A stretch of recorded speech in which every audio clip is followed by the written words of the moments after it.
On est une start-up qui avons réalisé un outil qui permet de créer des applications sans avoir besoin de coder. Déjà, ça s'appelle Panda Suite, donc c'est un outil qui est en ligne, qui permet de simplement, en insérant son contenu, donc tu peux insérer tes textes, tes images, tes formes, tout ce que tu veux, utiliser des composants et en fait créer des applications pour tablette, pour smartphone et pour ordinateur sans avoir besoin de coder. Ça peut être une application institutionnelle, une présentation un peu plus sexy, ça peut être un support de presse, une application kiosque, enfin, vraiment il y a de multiples utilisations.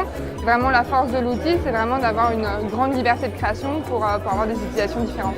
En fait, on se rendait compte que de nombreuses personnes avaient des idées d'app, notamment des graphistes ou même n'importe qui, et que jusqu'à maintenant, il y avait de nombreux obstacles à la création d'applications. Il faut faire appel à un développeur, c'est long, c'est cher et au final, ça peut brider la créativité.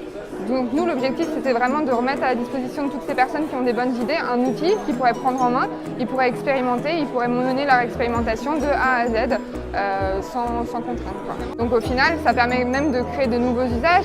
De plus en plus, on voit émerger des applications, des petites applications pour par exemple des dossiers de presse, pour des petits supports de présentation, des idées qu'on n'aurait pas eu forcément à la base, on ne serait pas forcément dit tiens, je vais faire une application pour ça, mais vu qu'on a un outil pour le faire et qu'on peut vraiment s'amuser en ayant loin dans l'interactivité, au final, on crée des applications pour ça. On a des exemples. Il y a cette application, par exemple, qui s'appelle L'Ouvrissime. Elle a été réalisée par une graphiste de la Réunion des musées nationaux, donc pareil, elle ne savait pas coder. Elle a simplement utilisé l'outil. Et là, l'objectif, c'est de présenter des tableaux. Donc petit à petit, au fur et à mesure de l'application, je vais découvrir les différents personnages, je vais comprendre comment le tableau a été construit. Mais il y a des exemples aussi plus institutionnels. Il y a cette application qui a été réalisée pour le Val d'Oise. Là, c'est une application qui va présenter le territoire. Et sur un code totalement différent, il n'y a pas de structure, il n'y a pas de Panda Suite derrière. Surtout, si vous voulez aller plus loin dans l'interactivité et vraiment créer des expériences un peu plus surprenantes, vous pouvez le faire également avec l'outil. Par exemple, si vous avez une belle bague et que vous voulez justement créer un catalogue luxe, vous pouvez simplement, en synchronisant une séquence d'images et un capteur de mouvement, créer ce type d'effet. Panda Suite, nous, ça fait 3 ans et demi qu'on travaille sur l'outil.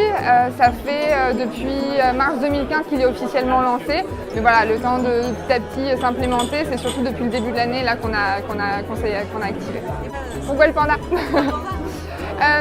C'était à la fois un symbole qui nous convenait bien, il y avait à la fois le côté cool du panda et en même temps la force, la puissance, donc on aimait bien ce symbole de la force tranquille.